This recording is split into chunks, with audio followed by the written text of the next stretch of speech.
Assalamualaikum warahmatullahi wabarakatuh. Selamat datang di channel Diary Rosi. Pada kesempatan kali ini saya tidak lupa untuk menyapa teman-teman semua yang sedang menjalankan ibadah puasa. Selamat menunaikan ibadah puasa. Semoga puasanya lancar, puasanya penuh, tidak bolong, kecuali ya, ini untuk yang cewek-cewek. Nah, semoga puasanya semuanya itu full selama 30 hari dan 29 atau 30 hari ya, dan diterima oleh Allah Subhanahu wa taala, dijadikan sebagai amal soleh untuk teman-teman, dan kita akan merayakan, semoga kita dipertemukan dan kita sama-sama merayakan kemenangan di Idul Fitri.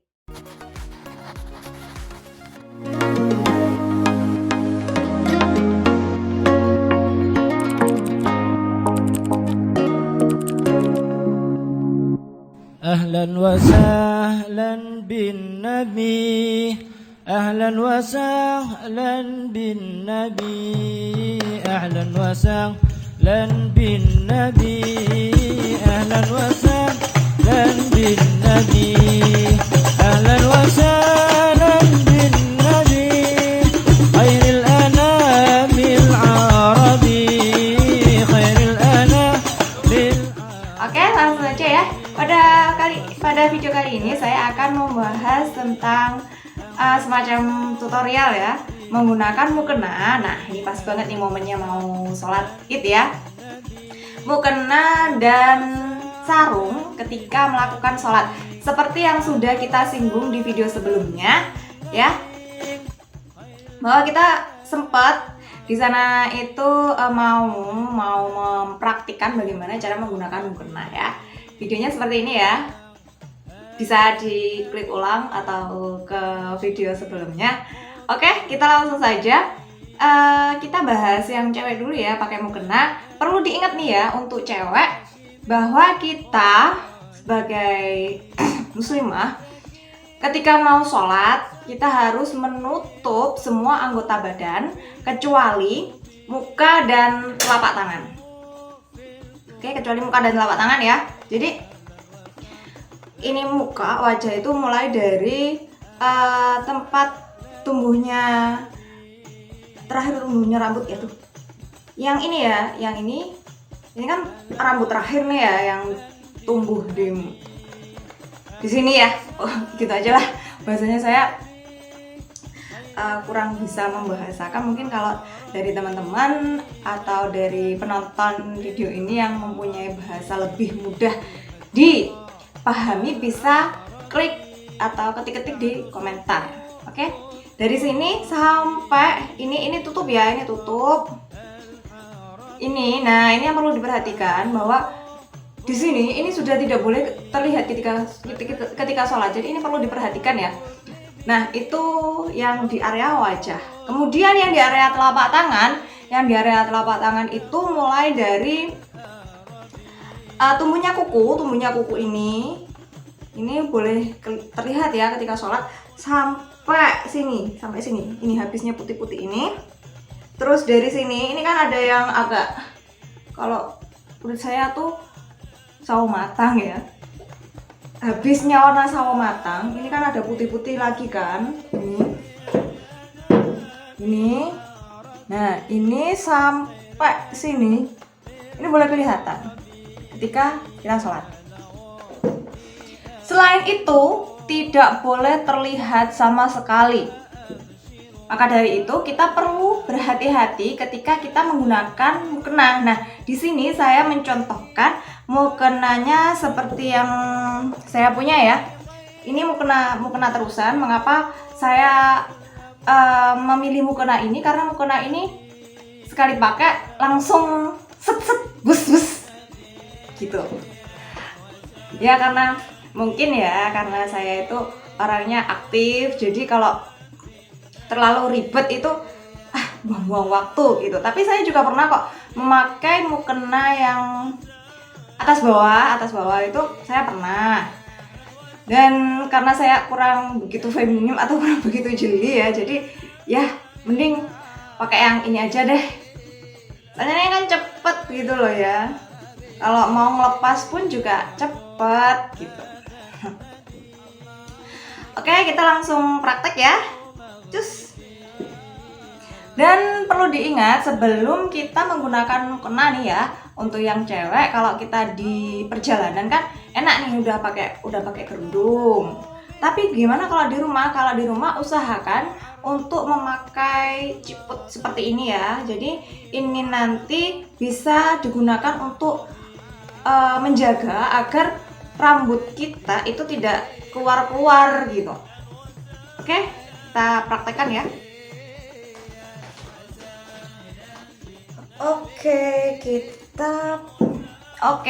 Kita praktek menggunakan mukena. Aduh, ini nggak sih? Ini ya. Nah, ini aku bawa cermin nih, ngaca.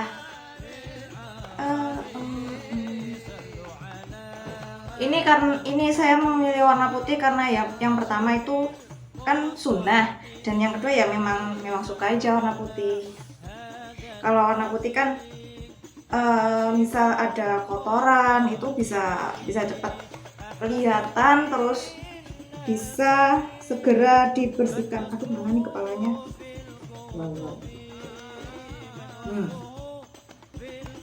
Ini ya, kalau di perjalanan kan kita sudah pakai kerudung nih. Kalau di rumah kita pakai ciput, kasah atau dan lain sebagainya untuk menghalangi rambut kita biar tidak keluar-keluar. Nah, seperti ini bisa dirapikan. Nah, oke, ini sudah rapi ya. Ya lumayan lah rapi. Ini nutup ya, nutup bagian apa itu yang di sini tadi yang saya sebut di awal. Terus nah ini yang perlu diperhatikan juga bagian tangan nih. Bagian tangan itu kan biasanya ada ini apa itu cincin dari kain ya. Ini dimanfaatkan aja untuk menutupi bagian punggung tangan. Ini kita berusaha untuk menutupi bagian punggung tangan. Gitu pula yang ini. Oke aja, selesai. Nah, ini mukena ini recommended banget buat kamu yang suka jalan-jalan ya. Kalau saya kan mukenanya memang sekarang semuanya terusan, soalnya ya itu tadi padatnya aktivitas dan saya orangnya yang nggak mau ribet, atau karena saya memang kurang begitu jeli ya untuk ini nutup itu seperti itu. Ini kalau yang untuk mukena terusan. Lalu bagaimana kalau untuk mukena yang atas bawah nih? Nah, ini kebetulan saya juga pernah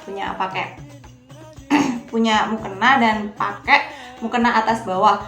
Hal yang perlu diingat lagi adalah keyword atau kata kunci yang boleh kelihatan ketika kita sholat. Apa? Wajah dan kedua telapak tangan. Jadi sebelum kita menggunakan mukena terusan, kita usahakan yang pertama untuk menutup bagian tubuh. Ya, ini biasanya yang dikhawatirkan keluar atau terlihat ketika kita menggunakan mukena terusan adalah bagian tangan. Nah, ini ketika takbiratul ihram, Allahu Akbar atau sami Allah liman hamidah. Nah, itu dikhawatirkan bagian yang ini itu kelihatan. Maka dari itu usahakan menggunakan pakaian yang sudah ketutup seperti ini. Atau kalau teman-teman punya handshock yang bisa nutupi area sini ya, itu dipakai sekalian juga nggak apa-apa, itu malah lebih aman. Ya, oke. Kemudian yang perlu diperhatikan lagi adalah kerudung. Nah, ini kerudung ini bisa dimasukkan ke dalam baju, ya. Karena kita kan nggak tahu nanti waktu sholat ya, memang ada sebagian pendapat ya yang mengatakan itu dimakfu karena itu bukan kesengajaan kita. Tapi alangkah baiknya kita sedia payung sebelum hujan. Nah, itu ini dimasukkan agar bagian yang sini ya, yang bagian yang sini atau bagian yang belakang ini kan misal rambutnya panjang dan nanti takut kuncirnya lepas atau gimana gitu, bisa dimasukkan. Jadi kerudung dimasukkan ke dalam baju.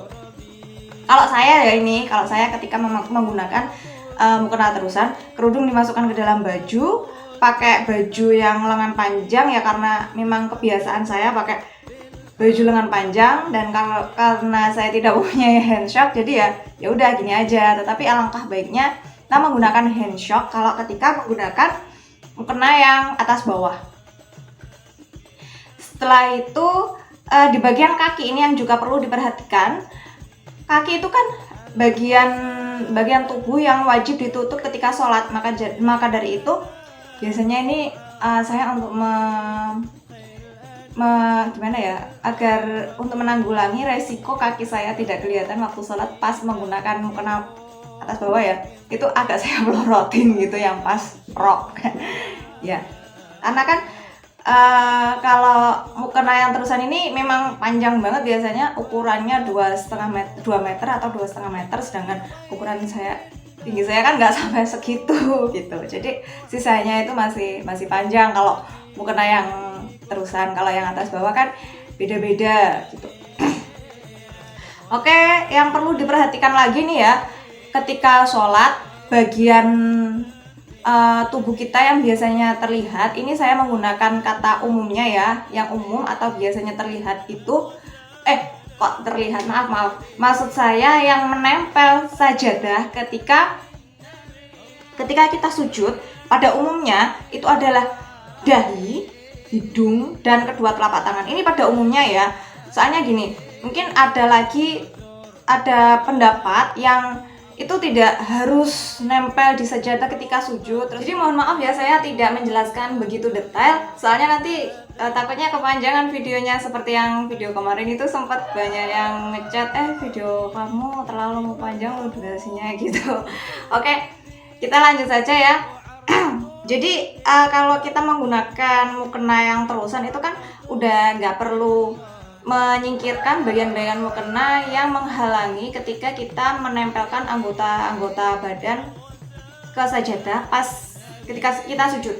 Kalau ketika kita menggunakan mukena yang atas bawah gimana? Kita harus berusaha bagaimana telapak tangan kita ini bisa nempel, telapak tangan kita, dahi kita, dan hidung kita itu bisa nempel ke sajadah ketika kita sujud. Jadi ya usaha semaksimal mungkin. Jadi biasanya kalau saya mau sujud itu ya wis lah piye amrih isone telapak tangan ini bisa sampai ke sajadah dan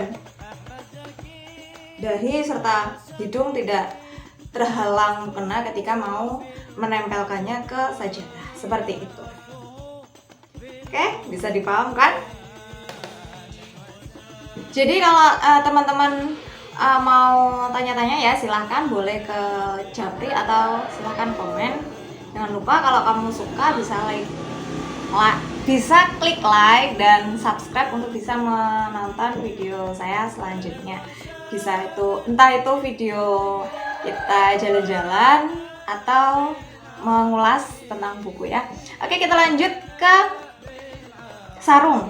Bentar ya, ini saya lepas dulu. Oke, selanjutnya kita membahas tentang bagaimana menggunakan sarung ketika mau sholat. Nah, yang menjadi keyword nih atau kata kunci sebelum menggunakan sarung, bagian tubuh anggota tubuh cowok nih ya, yang harus ditutup ketika sholat adalah mulai dari pusar sampai lutut, itu harus ketutup semuanya. Nah, ketika ini kita belum membahas bagaimana cara menggunakan sarung ya. Perlu diperhatikan kalau cowok biasanya menggunakan baju atau baju koko atau kemeja seperti yang saya gunakan ini, pasti ada kancing baju ya. Di sini ada bagian yang kebuka kayak gini, jadi buka. Jadi usahakan pakai kaos. Usahakan pakai kaos dalam. Ini saya sudah pakai kaos ya. Bukan bukan cuma kaos dalam sih, ini memang beneran kaos gitu. Agar ketika sholat bagian tubuh yang tidak sengaja kelihatan itu tidak kelihatan kalau menggunakan kaos gitu ya. Kita antisipasi, kita sedia payung sebelum hujan. Nah, pertama usahakan menggunakan kaos ya. Yang kedua menggunakan daleman, atau kalau kalau cewek kan biasanya pakai legging tuh. Nah, kalau cowok pakai daleman yang selutut itu loh. Ya, ini kita nggak bahas abu-abuan, soalnya ini kan memang untuk kebaikan buat kita semua gitu. Mungkin yang cewek itu punya adik cowok, atau yang ibu-ibu sedang menonton ini punya anak cowok, jadi bisa saling sharing gitu ya. Oke, ini saya ada sarung ya. Ini ada sarung, dan saya sudah pakai legging ini di dalam. Jadi nanti rok saya lepas, saya gunakan legging. Mengapa saya menggunakan legging? Karena untuk meminimalisir agar sarung ini tidak nyangkut ke rok gitu. Jadi kan biasanya ada tuh teman yang jahil ketika kita sholat lalu diporotin sarungnya gitu kan. Itu untuk mengantisipasi bagaimana sarung itu biar nggak mudah lepas gitu. Nah, ini saya punya triknya dan sudah terbukti. Biasanya teman-teman itu melorotin sarung ya bukan pas sholat sih, cuma ya guyonan gitu. Tapi alhamdulillah sampai sekarang belum pernah ketika diginikan itu lepas gitu. Oke, kita langsung praktekkan ya. Oke, ini saya peragakan ya menggunakan sarung. Ini saya sudah pakai kaos, terus yang dalamnya itu pakai legging. Soalnya kalau nanti pakai rok atau pakai celana yang tebel, sarungnya yang dilipat itu nyantol gitu, jadi kurang maksimal dalam memperagakan. Nah, ini untuk menambah estetika bagi teman-teman yang punya sarung simetri kayak gini. Ini bisa dipaskan ya, yang bagian belakang itu biar simetri gitu. Nanti kalau dilihat biar tambah enak gitu. Oke, nah ini gini. Setelah itu kalau gini kan sarung yang bentuk yang lipatan cowok ya, tapi kalau lipatan cowok ini saya kurang bisa. Jadi kalau bisanya tuh bisa tapi kurang rapi. Biasanya saya menggunakan lipatan yang cewek atau nyewek gitu ya. Ini usahakan ini benar-benar nempel sama tubuh, nanti biar bisa sisek. Biar kalau ditarik ke bawah itu nggak jatuh. Nah, ini juga sisek. Ketika melipat, ini nggak cuma depan aja yang dilipat, tapi juga belakang. Ini karena ini masih nempel ke bawah ya, ke lantai, kita angkat. Coba dicek, oh sudah simetri. Belakang sudah simetri. Oke, udah jadi gini. Nah, ini kalau digini kan udah nggak copot, nah, ya kan? Nggak copot.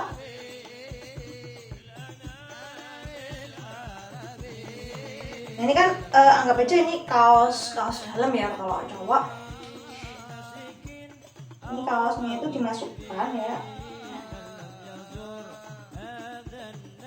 Ya biar nggak keluar.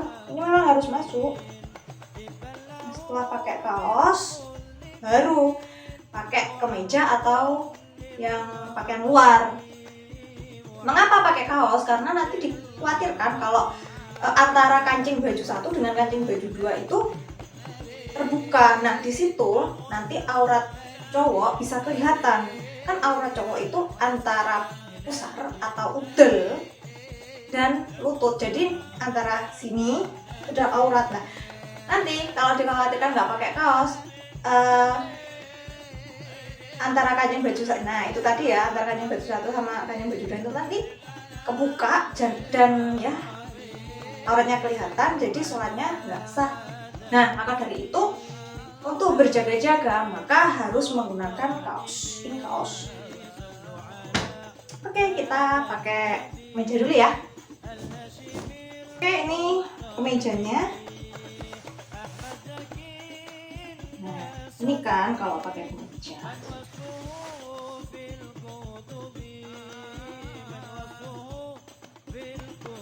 Kalau ini yang saya pakai ini kan kaos biasa ya, jadi gak tebel gitu. Nah, ini loh yang dimaksudkan antara kancing baju satu dengan kancing baju yang lain ketika gerak pas sholat. Nah, ini kancing baju satu dengan jarak antara kancing baju satu dengan kancing baju yang lain. Kalau pas sholat kan gerak nih. Nah, nanti dikhawatirkan ini kebuka gini. Nah, itu kan kalau nggak pakai kaos secara auratnya kelihatan, jadi kan sholatnya nggak sah gitu maksud saya tadi. Tinggal dirapikan. Ya nggak apa aja ya, udah rapi gitu.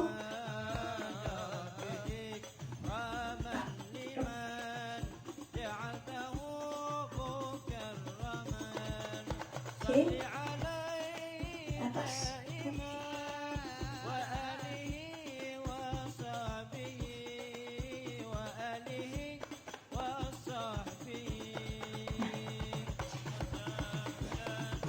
Sudah rapi.